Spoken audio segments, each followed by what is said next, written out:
What's up everyone, this is Dariusz Kalmarczyk, co-founder of MG Poland, JS Poland, Qwik Poland, and WorkshopFest.dev. Welcome back to the JavaScript Master Podcast. Today, together with Miško Hevery, who is an CTO at Builder.io, creator of Qwik, Angular, AngularJS, and co-creator of Karma.js, we will talk about Qwik version 1.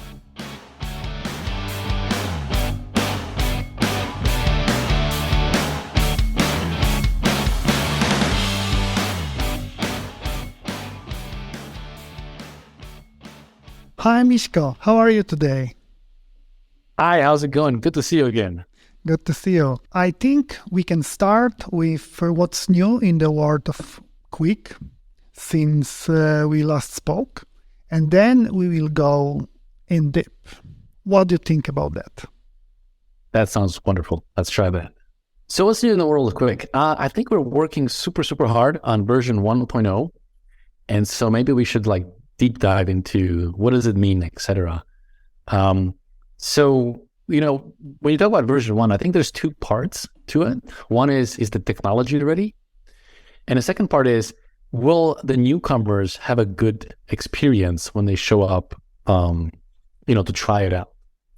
And so from a technology point of view, I think we're ready. I think we have the right set of APIs. I think we have the number of tests, the APIs, the surface area. I think it's all good. We have many people actually using it, even in production, and the feedback has been great. The place where I think we still have work to do or polish is, the experience the newcomers will have. So you come to a new project, you type npm create quick add latest, and you want to make sure that, every single bit of it will just be a good experience, whether it's documentation or learnings or things of that sort. And so a lot of our effort right now is around documentation, to making sure that the initial experience people have is well polished and enjoyable. And so that's what we kind of spending our time here. And once we have that, we will probably declare a release candidate, hopefully in the next few weeks or so, get more feedback to make sure that it's all good. And then maybe, several weeks later after that, we will be ready for version 1.0. But really, the goal for us, right, is to declare version 1 is that we want to make sure you have a good experience when you show up, right? We don't want people to try it and they get hung up on some silly bug that, in grand scheme of things don't matter, but it is a bug that prevents you from getting your stuff done because you're just not aware of all the workarounds and all the surprises that you might have. Can we expect breaking changes? At this point, there's nothing, no breaking changes. And by the way, when we declared beta, we already made the promise there's going to be no breaking changes. So all of the changes we have made are backwards compatible. So, we will give you warnings saying hey, we decided to rename some API or something of that sort, but the old API still works. A lot of these things, a lot of these renames, etc., are actually driven from feedback. For example, we had use client effect.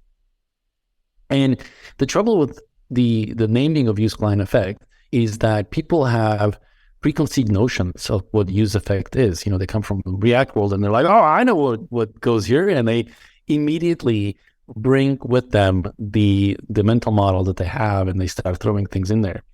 And it turns out while it works, you can do that, right?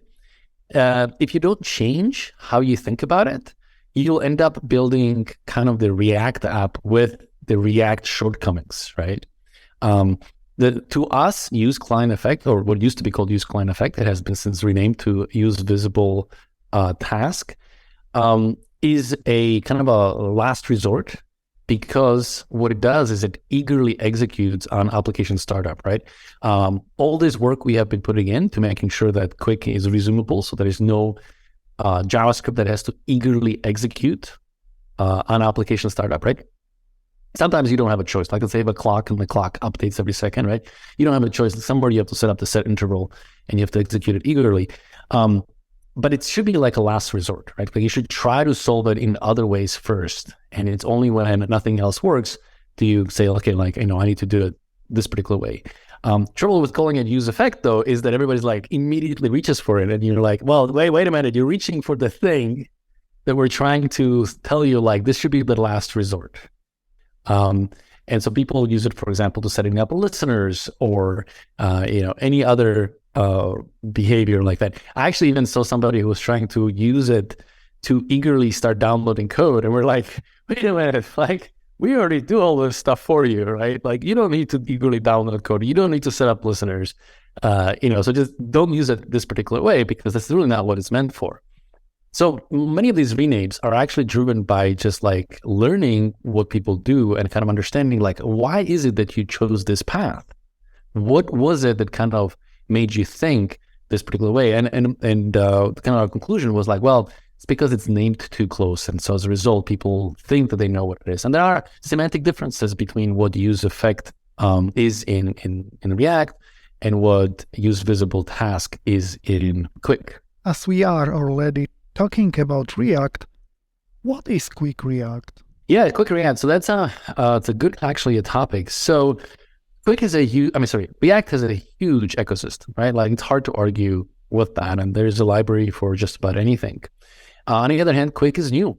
And because it's new, the ecosystem hasn't yet developed. And certainly it's going to be years before it's as rich as that of React. And one of the most common thing that people have feedback on in terms of what they need is libraries, component libraries, right? Like visually. And we have folks building component libraries for Qwik. There's a Qwik UI project already underway. But of course, again, it's going to be a while before it's as rich as existing ecosystems. And so wouldn't it be nice if you could just use existing components in React?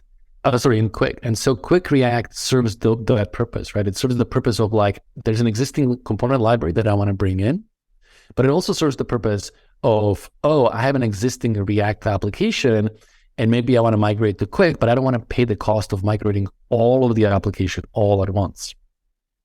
And so Qwik React allows you to kind of have the migration story in there as well. So that's kind of the motivation behind it. And now we can kind of jump into technical things of like what exactly Qwik React is. So on a kind of lowest level, what Qwik React does is it's a wrapper around a React component, meaning that you can take a React component, you run it through a Qwikify function, and you get back a Qwik component.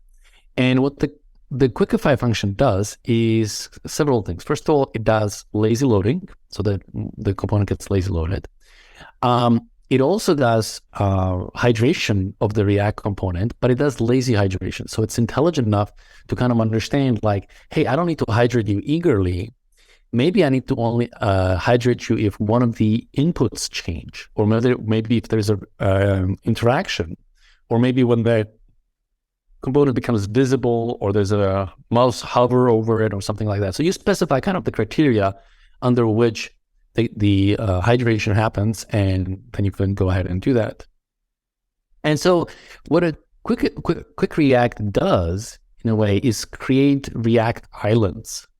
So if you're familiar with like Astro or Fresh and their idea of islands, that's literally what's happening with the Qwikify as well, is that you are turning these React components into islands.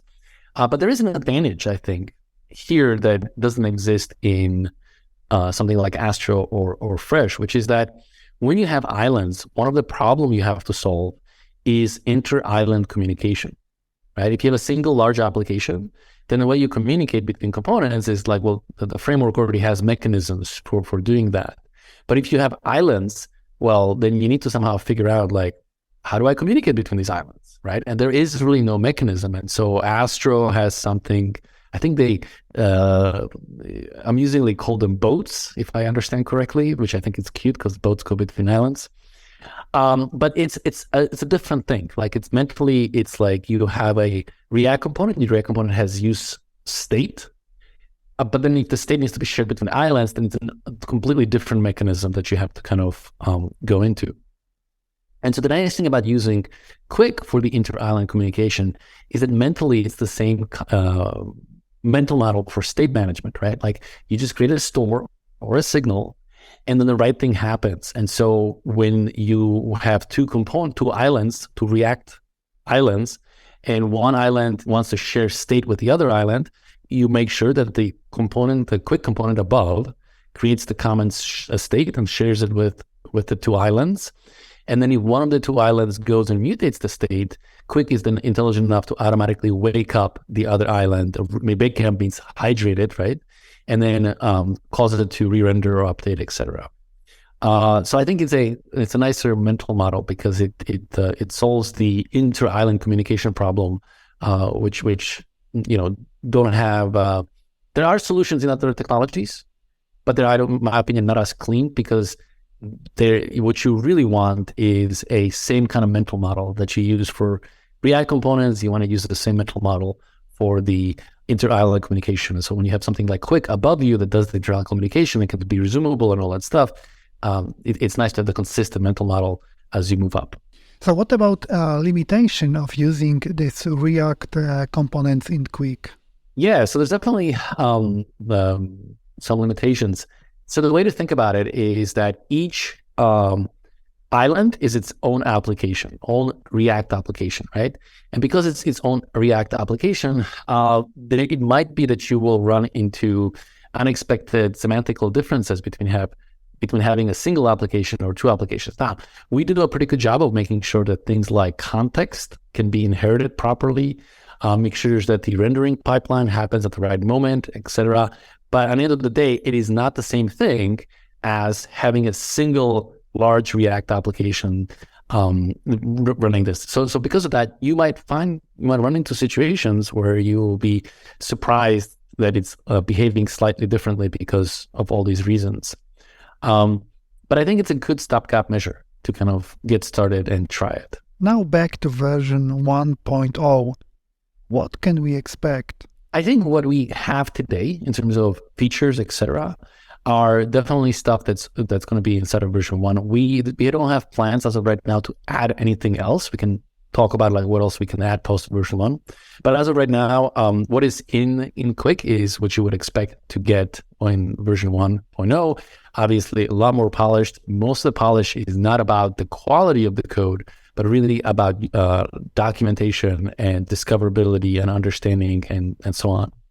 I think people would really like to know what you are planning after version 1.0. To me, I think Qwik architecture is really, really good at micro-frontends. It just naturally fits well to this particular world. And we have had several demos with both Cloudflare, and also we built some demos with us and a company called Venture that shows off this particular technology. The idea is, imagine you come to the Amazon website, right? And that Amazon product contains a lot of information. There's the menu on the top, there's the shopping cart, there is maybe a hero image on the top, there's the product that shows you, there's the review section. And as of right now, it is very expensive to actually server-side render all of these things. Sorry, let me back up a second. It is not expensive to server-side render it in a sense of, server-side rendering technology like PHP, etc. But it is kind of expensive to do it in the sense of React, like a framework technology, because there you're paying for the whole thing twice. Once you have to execute it to server-side render it, and then again, you have to pay the hydration cost, right? And so if you look at Amazon page, it doesn't have React out of the box there. Instead, the way this works is that there is some server-side technology that literally just concatenates strings to build you a UI. And then if you scroll low, for example, to the comment section or the review section, right, then they lazy load the more bits in there. And I believe the comment section is actually in React, right? But it's not part of the initial render. It's something that they do later on because they want to have a good initial speed. So if you want to have a good initial speed, really the only choice you have is string concatenation. Any other way of doing it, it's just not going to perform as well. That's just the golden benchmark. And so the thing we want to do with Qwik is micro-frontends. And the way this would work is that you would have a single edge worker that acts kind of like a traffic cop. And so you navigate to this particular page, and the traffic cop kind of looks at your cookies or figures out who you are, and then decides ooh, you're Miško, and therefore I know you like 3D printing. Okay, so now I know that what I need to do is I need to give you the header, which contains the menu, and everybody who visits this page gets the same menu. So it would be silly for me to go and try to render this thing. Can I just serve you the menu from a CDN? Can I just take a piece of string somewhere and just like plop it in there, right? And so what the kind of the traffic cop edge worker does is it talks to a second edge worker and says, can you give me a menu? And the menu edge worker basically says, yep, everybody gets the same one. Let me just serve it out of a cache. So there's absolutely no rendering, nothing that has to happen. You literally just get a long string that contains everything. And what's really nice about Qwik is that that long string contains everything in it, right? It contains the HTML, the listeners, the state of the system, the subscriptions, everything's encompassed in that string. And so you can just put it on a page. And then the traffic cop basically continues and says, okay, now I need to have a shopping cart with the user's name. And so there he goes to another web worker, edge worker, and says, like, can you give me the content over here? And of course, there you don't have a choice. It doesn't have a cache, and instead it has to go and do a full render. But it's a small area of the screen, so hopefully the render isn't going to be very expensive. And then it says, well, now I need a hero image. So let me talk to a third edge worker and say, give me a hero image that contains 3D printing, because that's what Miško likes to do, right? It's what his passion is. And so the 3D printing edge worker says, like, well, I'd already rendered it for some other people that came and visited. Maybe Darius is also into 3D printing and he already visited the site. And so I can just go and return it out of a cache. And plus also, like, there's a limited number of hero images that you can have, right? There's a finite set. And so the hero image can also get served out of the cache, just like, here it is, here's all the information that you need. And again, it's fully contained, including, listeners and things like set intervals so that the hero image is a carousel, it can slide over, etc. All of that is self-contained. It's just a string that gets inline into the output. Then we go to the product. Again, the same thing. There's finite number of products. We can serve that out of a cache. And then we get to a review page, or review, but review is going to be below the fold. It's not even going to be visible. So we don't even bother sending anything over. Instead, what we send is a piece of thing that basically says, when this section becomes visible, go and download the reviews, right? And so in this particular way, you get into a situation where the UI is highly composable from string concatenations. Except for maybe small pieces that actually have to be rendered, like the shopping cart with my name in it and the contents of a shopping cart. But everything else is just a string concatenations that can be put together. And Qwik is actually really good at that because it can have multiple nested, what we call containers, on a page, and you can just put all the pieces together, and each container can be CDN cached. And so it really just comes down to concatenation.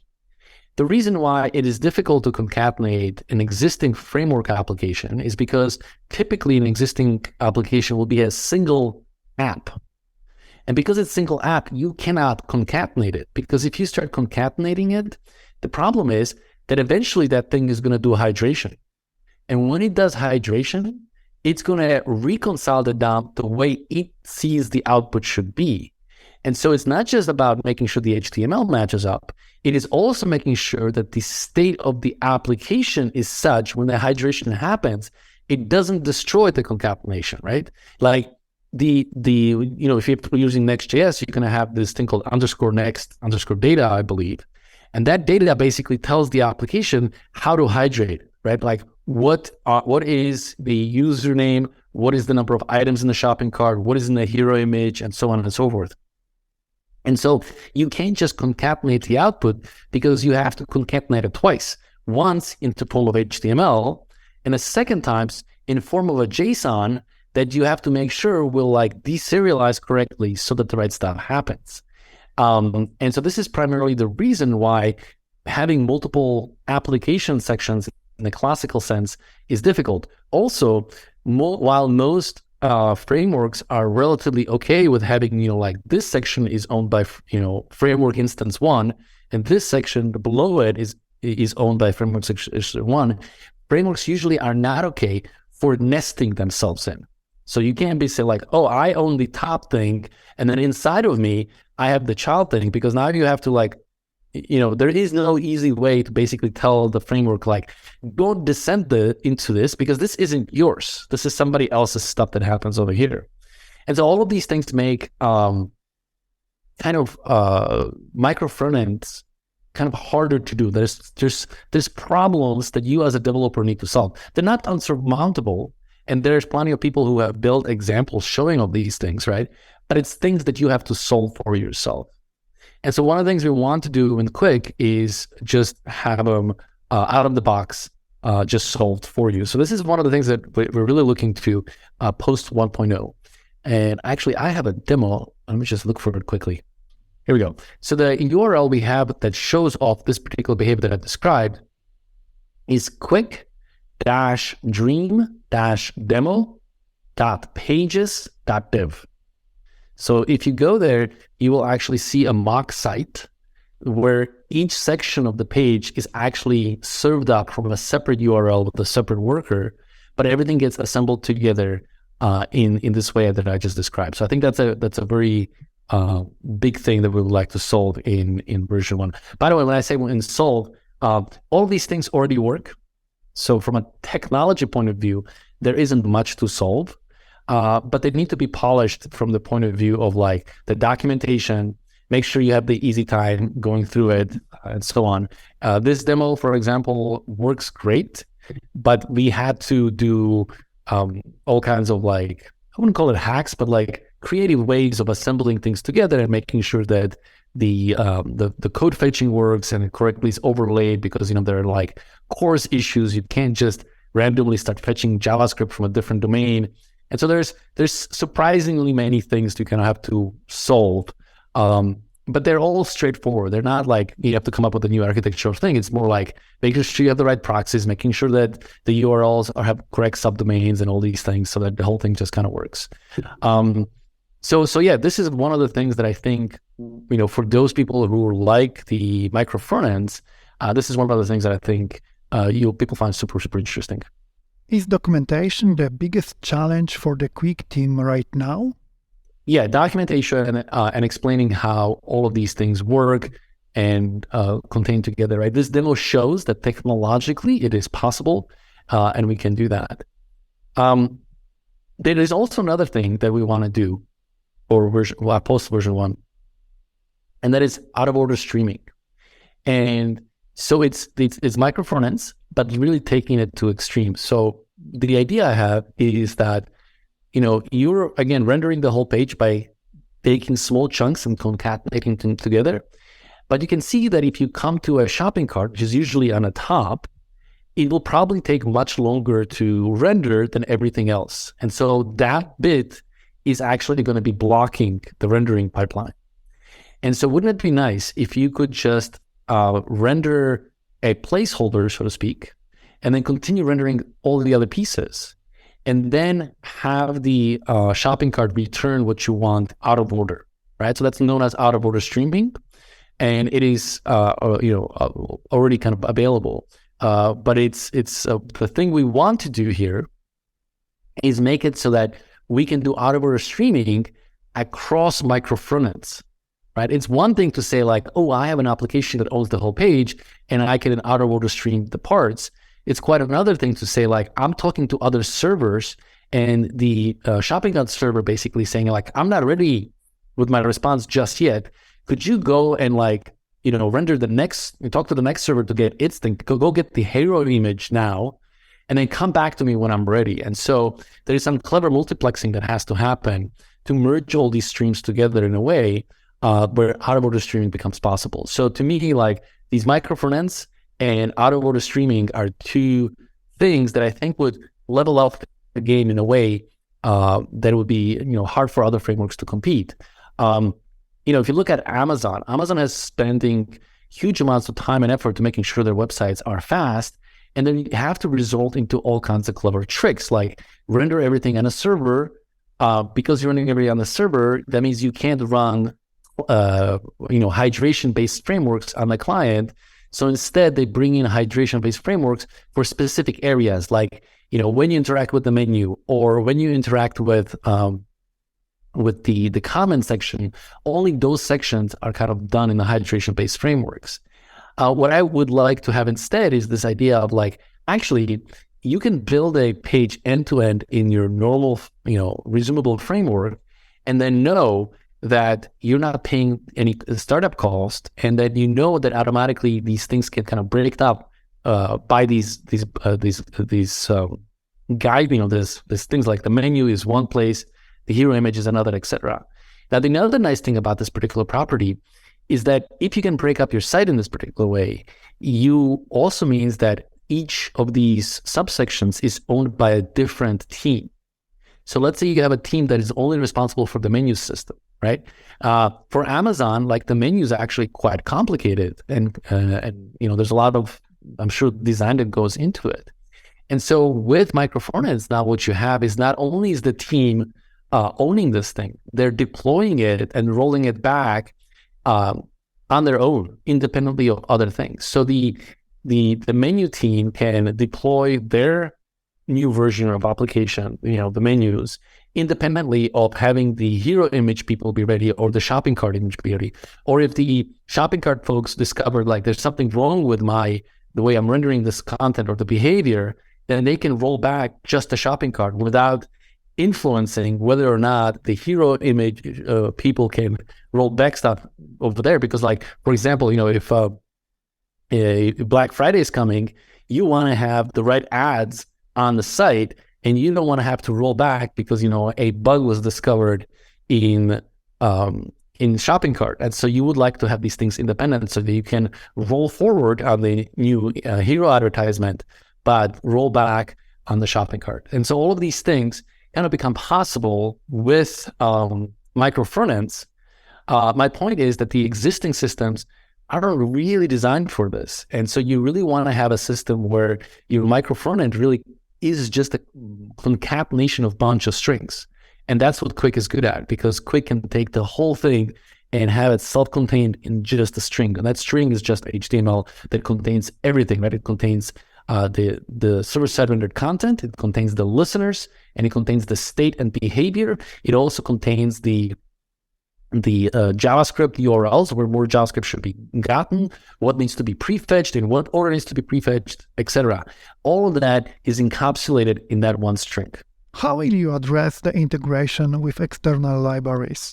Yeah, so that's all third-party ecosystem that is happening, right? The integrations we have integrated ourselves are mainly around the edge workers. The idea we want is that you should be able to build a site and be independently be able to deploy the same exact code base, whether it's to Vercel, Netlify, Azure, AWS, etc. It should be completely independent of that, right? You shouldn't be tied to any bits. The hard part is not necessarily being visually tied to it. So like your components or styling, etc. That's easy, right? But typically you also have backend systems such as, what should happen on, these are the REST APIs for fetching JSON data. How do if the front end communicates with the back end, and other middleware things that the server needs to have, right? So Qwik City is not just about how do I render something, but also how do I set up the middleware and authentication and protecting certain URLs and under which conditions should be redirected because you don't have authentication, etc. So those are the primary kinds of things that we currently focus on integration, and we're opening up the ecosystem, the community to kind of do the other bits, right? So if somebody wants to add integration for forms, etc., they should be able to do that without us being involved, right? Instead, we want to be involved in things that give us kind of the end-to-end solution.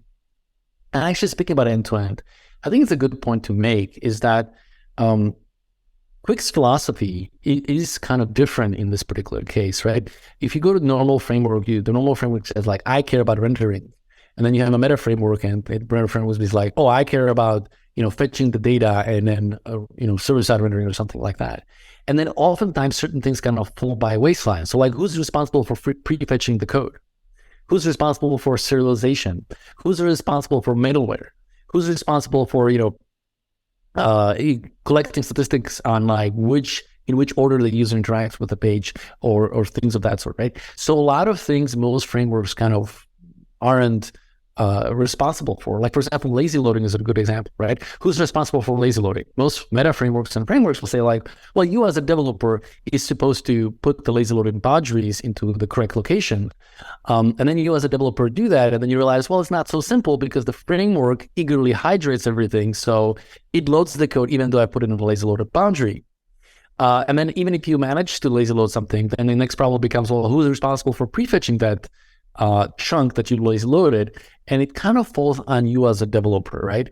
So yeah, in theory, it is possible to do all of these things, but as a developer, you end up doing a lot of the manual stuff in order to get it working. And so like, the main difference with Qwik is the Qwik says, no, actually, all of these things are things that every app should care about.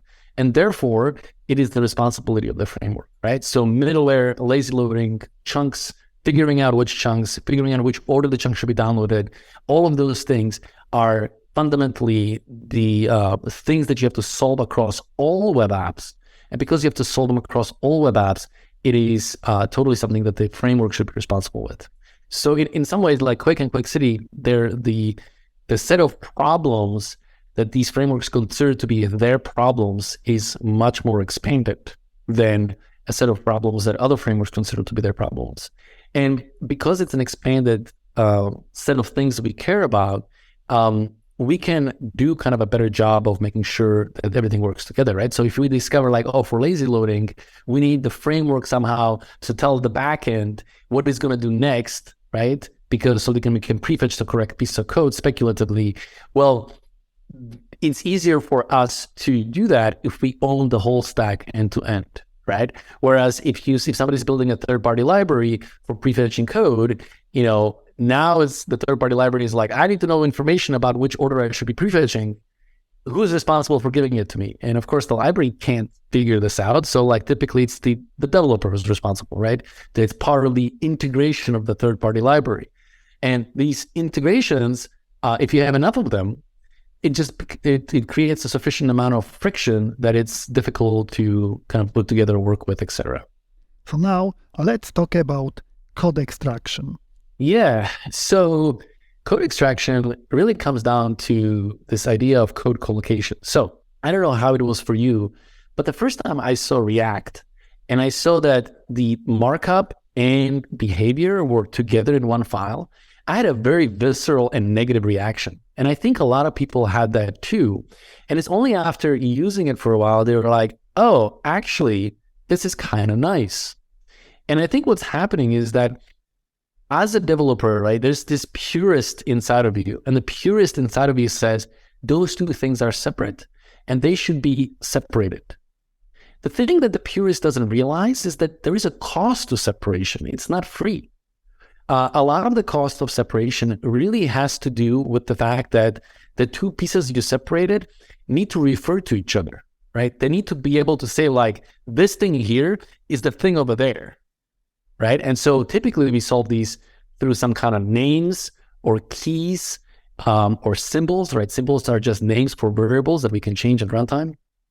And when you have two different things, if you have a language that is in one language is HTML, another language is JavaScript, it is hard to bridge all of these keys across. And it's not just that this is difficult to bridge, there is a lot of learnings that the developer has to do to be able to do this, right? There are advantages to it, but there's also cost to it. And a lot of times, the purist in us sees the advantages, and they don't see the disadvantages, right? So I think when a lot of people first saw JSX, they kind of had a visceral reaction like myself. And so I think what's happening now is that we're basically doing the same thing, and we're going a step further and we're saying like, what about for the code we write? Some code has to run on the server. Some code is isomorphic, meaning that it runs both on a server and on a client. And some code is purely client side. So to give you an example, a piece of code that loads data is purely server side code, right? Like that just can only execute on a server because only the server has the private key to talk to the database or the password or what have you, has access to special NPM modules, etc.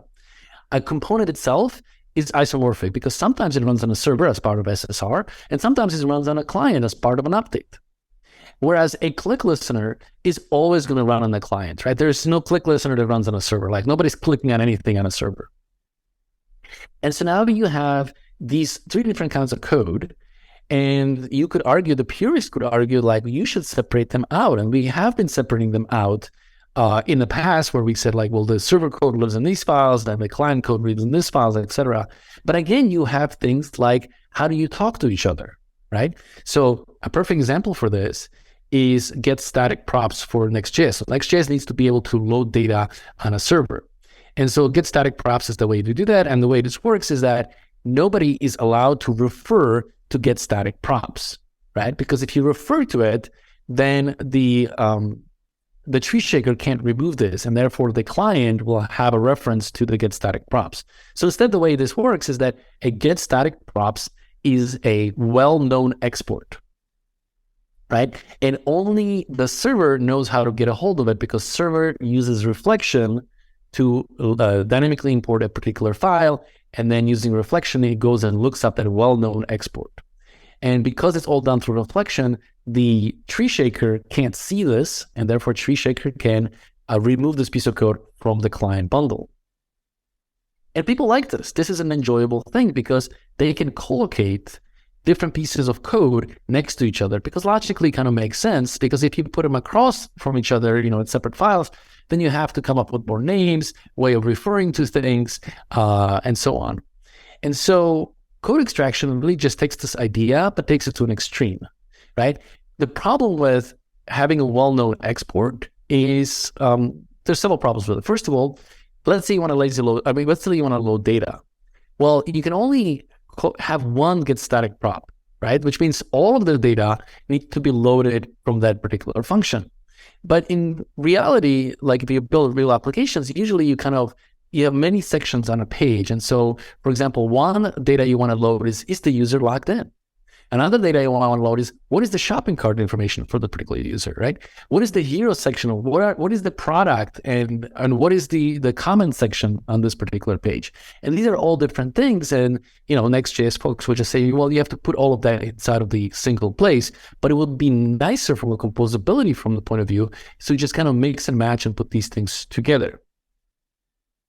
And so, with exports, collocation, you have this limitation that you can only have one thing of something at a time. The other problem you have is that you can't refer to that thing. And because you can't refer to it, type information becomes difficult. So you have to have clever ways of flowing the type through the system independently from flowing the value reference to these things. And so what code extraction really deals with is saying, like, look, what if I could just put this function anywhere I wanted to, and I had a piece of code that knows how to refactor it and then pull it out? And so the way that's done is through these, what we call marker functions, right? And if you think about it, a marker function is just a way of annotating, saying, like, I want you to do some special thing over here. And so these marker functions basically tell the optimizer, which is this automatic refactoring tool, that I'm about to refer to something, but that something, I don't want you to inline into this location. I want you to move it into a separate file. And because you're moving it to a separate file, now I have a choice of whether or not I will dynamically load this or not. And so with things like $, these marker functions, not only can you have a loading of data, but you can have multiple data that you can load and you can compose things together. The type information automatically flows, and you can use it for other things than just loading data. You can use it for things like, for example, lazy loading, right? It becomes much easier to lazy load code because it's much easier to just say lazy $, than it is to take a piece of code, move it to a separate file, give the export a name, now go back to the original file, put a dynamic import in that location, and not only put a dynamic import, but also put a await statement and say, after the dynamic import happens, make sure to import this simple information, right? And now, by the way, also have to do a whole bunch of things about type safety so that the type information flows from it, because dynamic imports, don't have as clean of a flow of type information as regular imports. And so all of these bits is a lot of work. And yeah, I mean, it's if you have to do it once, you'll do it. But if you have to do it many, many, many times, you probably won't do it, right? And so the optimizer, or rather this piece of code that can automatically refactor it, allows you to just have these marker functions to say, like, this piece of code, I know I put it together because it's convenient. It allows me to refer to things. It doesn't, it allows me to say, find references of things, etc. But they really are not supposed to be here. So please put them somewhere else. And so code extraction is around this idea. But what it really comes down to is just this idea of collocation, meaning that a single place where I can put all my code, because it's easier for me to mentally kind of think about it this way. But then in production, I understand that I have to move things apart because I can't have it together in the same file. Do you recommend to using Qwik in production, or is it better to wait a while longer? Yeah, so there's two questions to ask. One is like, will you run into technical issues, significant bugs or things of that sort? And from that point of view, I think Qwik is ready. And all of this, from the quality standpoint and from the capability standpoint, I think Qwik is ready. There's a separate question you might ask is like, am I going to have surprises? Like, lack of documentation will cause me to go down wrong paths until I realize, oh, actually, that's not the way to solve it. I should be doing something else. Lack of third-party support libraries will make me, have a harder time because now I have to go through the Qwik React wrapper or something of that sort, right? So you need to kind of separate these things out. So from a ready in a sense of quality-wise, is the code ready? I would say yes. From the point of view, like, I just want to throw a bunch of junior developers at the project and know that they'll be able to find all the answers on Stack Overflow, and I won't be you won't have any surprises in that sense. From that point of view, you probably want to wait. But having said that, the way we get there to that point of view is if there are pioneers who do this and kind of lay the foundation, the path before everybody else. And luckily, many projects are already doing that. I believe you had Ken previously on the show, and he's using it in production. We have other people who are using it in production that are actually building e-commerce sites. And e-commerce sites, I think, is one of those sites where Qwik is uniquely positioned because in e-commerce, speed matters because it translates directly to sales, etc. So we have a few e-commerce folks who are doing that as well. And in general, like, I think the people who are willing to put up with the pain of being something new are people where the startup performance really matters. So either SEO optimization, again, SEO optimization really comes down back to e-commerce, etc. So there are people to whom like mobile first or fast speed or SEO or etc. is significant enough of a win that they're willing to put up with the fact that, like, hey, it's still in beta, but the value proposition is so great that it's worth doing. And so we already have that. And so these is great because these people will essentially pave the way for the more junior folks coming down the line. Miško, thank you for another brilliant podcast episode. It's a real pleasure talking to you. My last question is about what's happening in Silicon Valley right now. We talked about that a while before the recording. Oh, yeah. So it's an embarrassment. Yes. So Silicon Valley got a ridiculous amount of rain. It's funny because, California has been in drought for many, many years. And I'm not quite sure that we can, just because we got this huge amount of rain, we can say that we're out of drought. But with the rain actually came super, super high winds. And because of super high winds, a lot of trees got uprooted and fell down. Now, if you have an infrastructure where most of your infrastructure is buried underground, the fact that a tree falls down is not a problem. But in Silicon Valley, because of its long history, and it used to be orchards here. It used to not be technology. If you go back 50, 60 years, it was all orchards. And so a lot of the infrastructure is actually above the ground. And because of that, a lot of these trees fell down on power lines. And so people were out of power for the past 2-3 days. And, of course, when the power goes down, for a while, the internet works because, all the routers usually have some kind of backups or whatever. But as soon as, the backup batteries run out of juice, right, the internet went down, etc. And so it was quite a fun experience in the last few days. But I'm lucky to say that we're back up. We have power, we have internet. My hierarchy of needs are met. And so I'm back in business. Thank you again for today, and see you in 2 weeks. Yes, see you in 2 weeks. Bye.